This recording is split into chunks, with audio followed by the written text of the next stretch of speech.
সকলকে স্বাগত আজকের এই নতুন ভিডিওতে। আর আজকের এই নতুন ভিডিওতে আমরা জানবো সাধারণত প্লাবতা কাকে বলে বা প্লবতা কাকে বলে।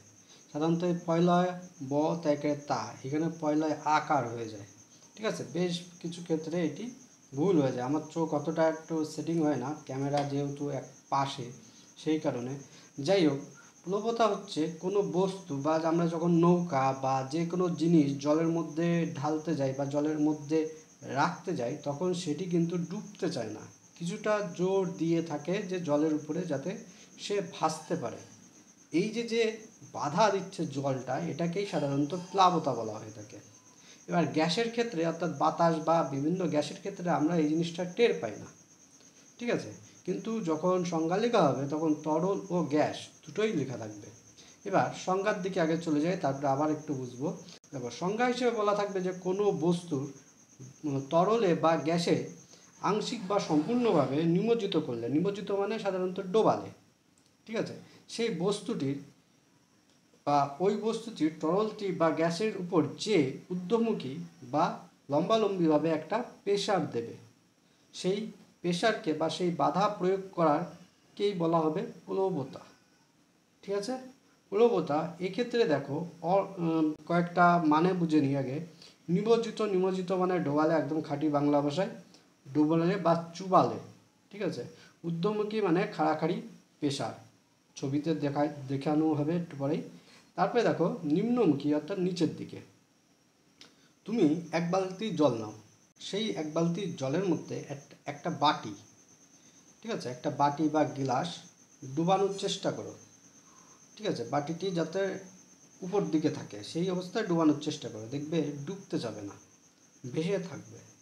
ঠিক ওই বাটিটিকে আস্তে আস্তে উপর দিক দিয়ে জল ঢালো, জল যখন ভরে যাবে অথবা বাটিটিকে হাত দিয়ে প্রেসার দেবে যখন, তখন আস্তে বাটিটি জলের গভীরে চলে যাবে, অনেকটা নৌকা যেভাবে ডুবে যায়, ঠিক আছে। বাটিটিও আস্তে বালতির তলদেশ পর্যন্ত চলে যাবে। এবার এই ক্ষেত্রে দেখো, তুমি যখন হাত দিয়ে চাপ দিচ্ছ তখন কিন্তু সে একটা বাধা সৃষ্টি করছে। এই বাধা সৃষ্টিকে সাধারণত বস্তু লম্বালম্বি মানে জলটা লম্বালম্বি বাধা সৃষ্টি করছে, এটাকেই সাধারণত বলা হয়ে থাকে প্লবতা, ঠিক আছে, যে বাধাটা দিচ্ছে। এই প্লবতা সাধারণত যখন কোনো বস্তু, তার যেরকম বাটিটা কিন্তু গোল হয়ে যাচ্ছে এবং তার একটা চওড়া আকার বা একটা ডিপ আকার বা গোলক আকার ধারণ করছে। এই কারণে বাটিটির পাশ দিয়ে জল উঠে আসলেও বাটিটি সহজে ডোবে না। তারপরে হাত দিয়ে প্রেসার দেবো অথবা ওর উপরে জল দিলে আস্তে আস্তে ডুবে যাবে, যেরকম নৌকা ডুবে যায় আস্তে আস্তে। নৌকায় জল যখন আসে তখন নৌকা আস্তে ডুবে যায়, কিন্তু নৌকায় যদি জল না আসে তখন আমরা সেই নৌকায় প্রচুর লোক বসে থাকতে পারি বা প্রচুর লোক চড়তে পারি, ঠিক আছে।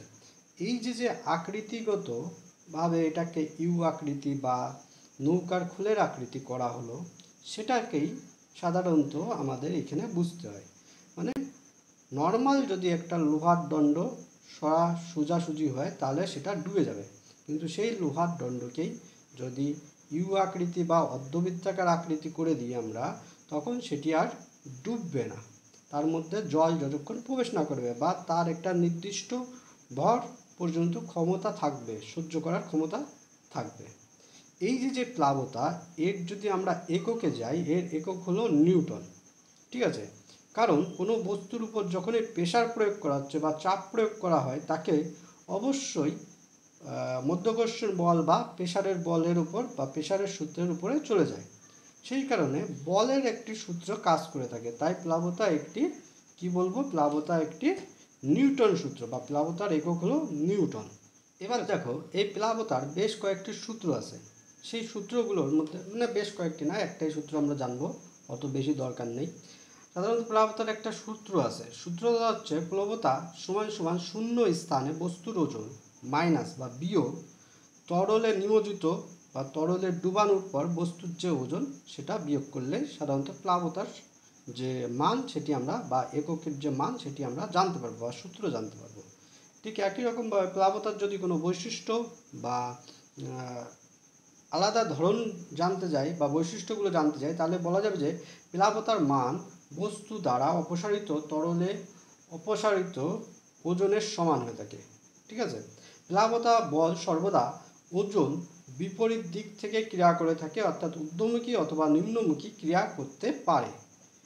ভালো করে ছবি খেয়াল করলে দেখবে নিচের দিক থেকে উপরে আবার উপরের দিক থেকে নিচে একটা ক্রিয়া করে থাকে। বস্তুর ঘনত্ব প্লাবতার উপর নির্ভর করে। বস্তুর ঘনত্ব বলতে যে আর ঘনত্বের সাথে সাথে বস্তুর আকৃতিও প্লাবতার উপর নির্ভর করে থাকে। যেরকম লোহার ঘনত্ব বেশি, লোহা জলের উপর রাখলে ডুবে যাবে।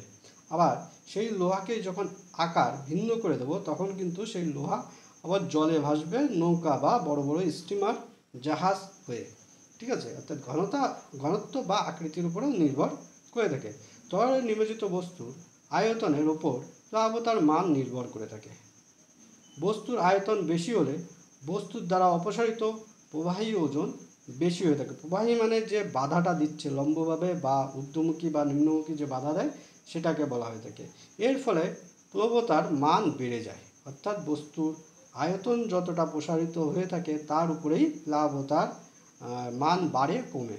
ঠিক আছে, স্থির তরল বা গ্যাসীয় তরলের মধ্যে আংশিক বা সম্পূর্ণ নিমজ্জিত, আংশিক মানে অল্প বা সম্পূর্ণ মানে পুরোপুরি নিমজ্জিত মানে ডোবানো অবস্থায় ভাসমান কোনো বস্তুর ওজন তার উপর ক্রিয়াশীল প্লাবতা বস্তুর সমান হয়ে থাকে। দেখো পাশেই একদম সুন্দরভাবে প্রত্যেকটা বৈশিষ্ট্য লেখা আসছে। ঠিক আছে, এবার দেখো সবশেষ আমরা আরেকটা লিখতে পারি, প্লাবতার মান তরলের মধ্যে নিমজ্জিত বস্তুর গভীরতার উপর নির্ভর করে না। নিমজ্জিত বস্তুর গভীরতার উপর নির্ভর করে না। এবার এই প্লাবতাকে আরও একটু জিনিস অন্যভাবে একটু ভাবি। সমুদ্রের জলে দেখবে আরও একটা প্রশ্ন আছে, সমুদ্রের জলে মানুষ ভেসে থাকে কিন্তু নদীর জল বা পুকুরের জলে মানুষ খুব তাড়াতাড়ি ডুবে যায়।